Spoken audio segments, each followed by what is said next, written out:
Hey folks, how you doing? Yeah. Good to see you, good to see you.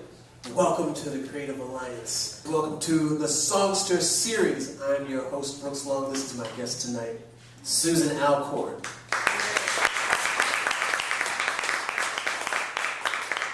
I'll tell you a little bit about the Songster series. The first in the series that we had was in June with Warder Williams. Warder Williams is known as the last living songster. What's a songster? A songster is a person who plays songs.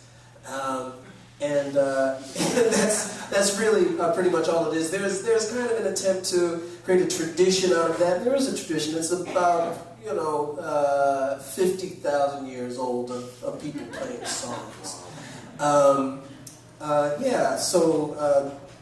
It's a term that came about when people would come up to people who would otherwise be considered blues people, blues musicians, and blues musicians would say, well, I play a lot of stuff, really. I'm really more of a songster. And it turns out that a lot of the people that we know today in the blues and country scene, we think of them in these tight little genres, but in fact they played lots of things for in their audiences, but when they went to record, they were asked to record one thing because that is what is marketable. And here we are today as with our divided sense of music. But that's actually not where we are today with Susan Alcorn. And we're going to be talking with her about her journey. But first, a little taste.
It really is her. That was good. Hi, Susan. Hello, Brooks. How are you? Oh, doing well, thank you. Awesome. So was that a composition or was that an improvisation? A little bit of both. It's a tune I wrote called Twin Beams. And I was in a concert with a drummer named Chris Cutler. We put a band together for a jazz festival in Leipzig, Germany. And he was short one song, a poem. So he asked if anybody would write a song. So I went to sleep. I was listening to Olivier Messiaen, a tune that he wrote called Des Canyons aux Étoiles, from the canyons to the stars.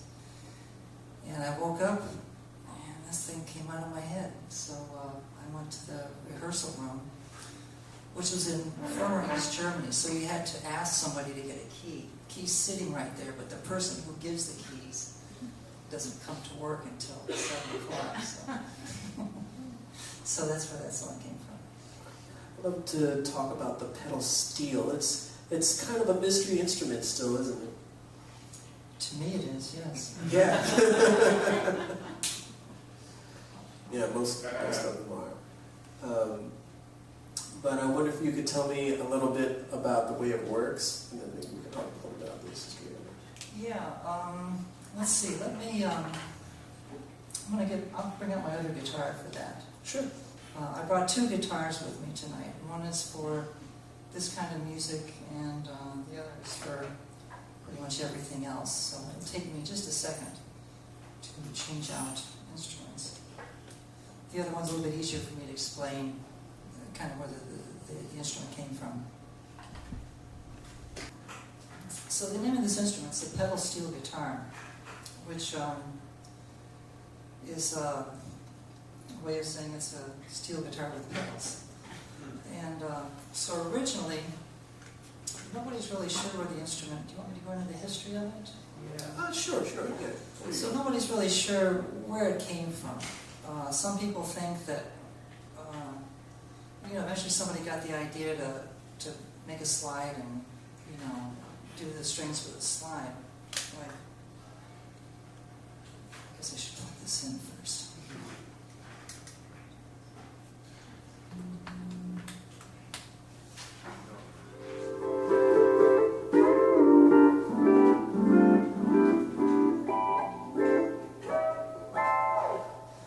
So that's a steel guitar. And then some people think it came from India. It's a kind of a distant descendant of the Vichitra Veena, which was a slide instrument played in ancient India, and that the Portuguese sailors who were in southern India kind of adapted that for the 6-string guitar and took it to Hawaii, and then it all came from there. So you get the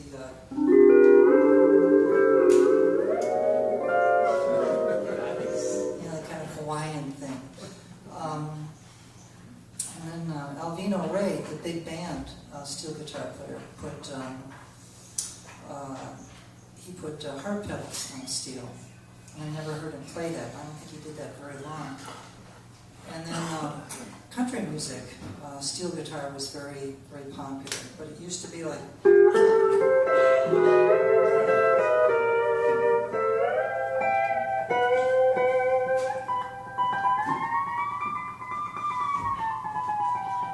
That's kind of what you heard in like the 40s, very early 50s. Western swing. Yeah, sort of. And then somebody got the idea to put one pedal on a steel guitar. And so what it did is it raised 2 of the strings. It raised the, for those of you who know something about music theory, raised the 3 to the 4 and the 5 to the 6. So it's something like this. And Webb Pierce recorded a song called Slowly, which is the first example of music that used the pedal steel. So they had one pedal and would do...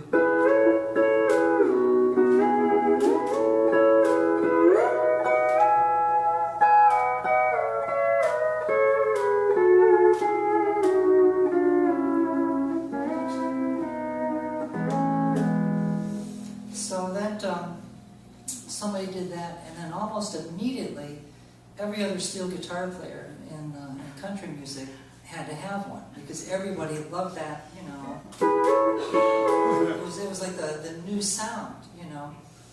And then a man named Buddy Emmons got the idea to split the pedals, so you could, instead of go, you could do.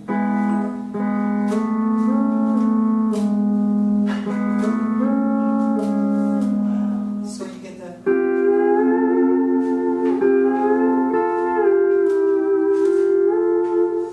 And then from that, people started adding more pedals, and your foot can only hold 2 pedals down at the same time.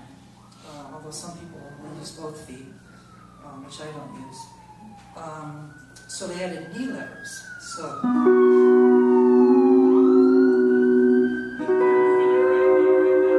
you get.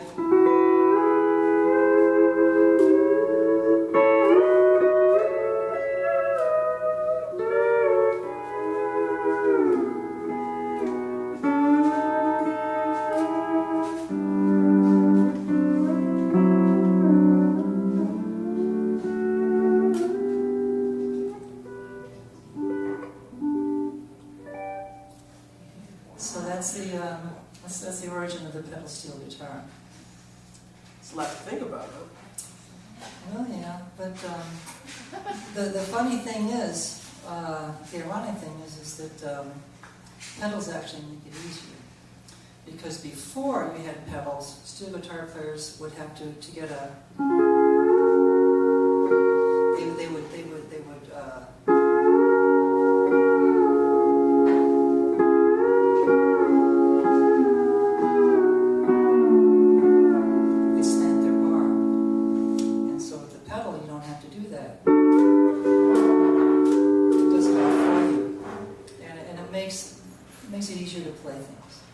More that you can play instead of trying to go all around the guitar trying to find where the notes are. They're usually right where your bar is. Okay, I believe you. I'm going to take some lessons, and just don't yell at me. I don't think you will. Yeah, so you're using all of your limbs kind of like a drummer does. So someone who plays a drum set. Yeah. Everything is kind of. Yeah, And then at the same time, your left hand has the bar that's going up and down, that's sliding, and then your right hand is plucking, and then it looks like with your feet, your left foot is handling the instrument pedals, and then your right foot is on a volume. Is that a volume pedal? Volume pedal, yeah. And then my knees are engaging the knee levers, so yeah. Yeah. It's like going home. It's like riding a bike, though. Once you learn how hopefully you always know how to do it. It's been a while since I've been on a bike. I hope so. So then let's talk about you. So you grew up in a very musical family, right? Well, somewhat, yes. Yeah. We listened to a lot. So they listened to a lot. My mom sang briefly with the Cleveland Symphony Orchestra under Maestro George Sell in, I guess, the very early 50s. My father was like a mime, which was a big deal then. You know, you could sort of mimic the singers and mimic their moves and the dancers, and he was quite the life of the party. But I never got to see him do it because my mom didn't want me to go to these parties. So I grew up with a lot of music. My parents listened to Duke Ellington, the Mills Brothers.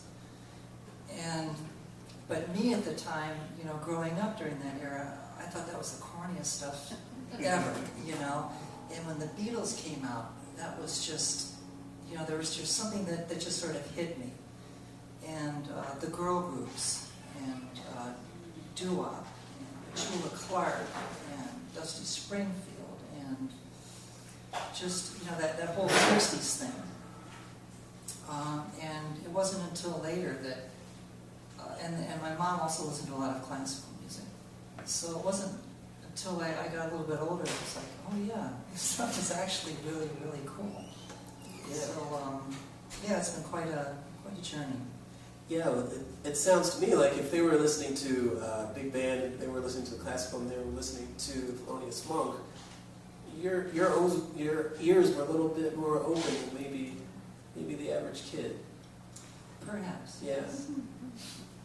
So, so eventually you started to play music yourself. When did that start? I did. I played guitar, and I sort of wanted to be like Judy Collins or something, you know, but I wasn't much of a singer. And so thankfully for the audiences, I didn't sing too much. And I got very much into blues. Yeah. And I thought I was really good at it. Of course, you know, you're in middle school, you think whatever you do is good. So I thought I played Robert Johnson just like he did. And 5 minutes? yeah. And then I liked all the, you know, the Cream and Jimi Hendrix and that sort of thing. And my family moved to Chicago from Central Florida when I was a senior in high school. And so I would go down into Chicago and see some of the blues bands. And I used to go see Muddy Waters at Alice's Revisited. And I was as close to him as I am to you all. And there was just something about it in his slides, you know, he just had that, there was just like this, you know, just this power, just so much in one note. And so I got very much into bottleneck and slide guitar. And then... Listen to any Elmore James by any chance? Elmore James, yeah. Yeah. Jimmy Reed. Yeah. You name them, I listened to them. Lightning Hopkins. I moved to Houston later in my life, and he was a big thing. Oh, there. yeah. It's a staple down there. And then I just sort of got into country music. I just sort of started not to like electric music. I guess maybe I took too many drugs or something. It was having an effect. So how'd you, it's not a big jump, but how did you get to country music? I'm sure it had been around a little bit. Yeah, it was, I guess it was slow. I liked the group Poco, and I liked the band, you know. And the band was kind of this amorphous, you know, the term Americana didn't exist back then, but it just had a little bit of everything. And a big thing that got me into country music was that I saw someone play a pedal steel guitar, and I thought that was the most beautiful instrument I had ever seen or heard. And I was standing in the back in a bar, and you could just see the bar sort of roll, and it would look like, it didn't even look like it was on strings. It looked like it was sort of suspended in the air, you know, like a theremin or something. And so I just made it my business to go find one and try to learn how to play, which I'm still trying to do. And it wasn't easy back then, because steel guitar players didn't want to most share their tricks. You know, it was theirs, and you want to figure out how to play, you do it on your own. You know. But eventually, I started learning, and I played in bands. And the great steel guitar players that I heard at the time were the country western steel guitar players, and most of them were session musicians. And I, of course, admire them to this day. And what they do is simple, but it's very difficult to play. Yeah, it's very hard. But what's the first country tune you'll play for us? Well, let's see.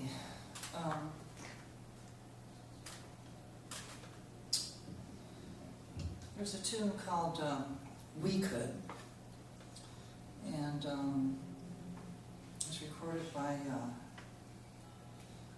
I think Don Gibson, but I'm not sure.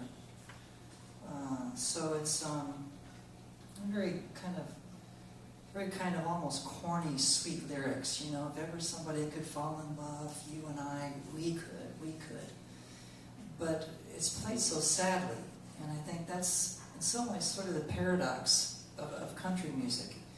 You have these really corny lyrics, but there's just this hint of tragedy in them. There's just something that's just not right. There was a study years ago that of all the fans of different kinds of music, and country music had the most suicides of any kind of music. Of course, they didn't have goth music then when that was started. So I'll play you this tune, and.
So she printed out copies of the lyrics to some of the songs that she's going to play, and that was "We Could."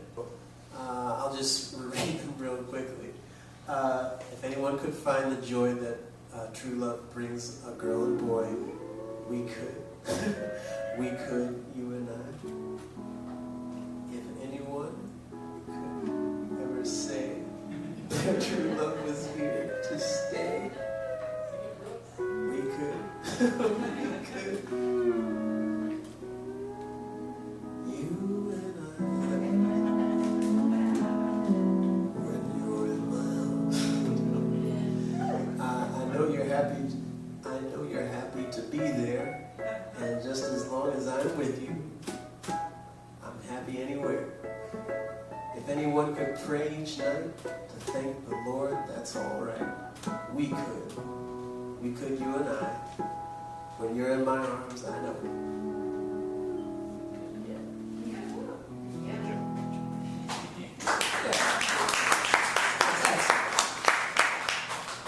Beautiful. All right, would you like to play another? Sure. This one is another sad one. This is A House Is Not a Home. And I think the lyrics are on that. It's also really depressing.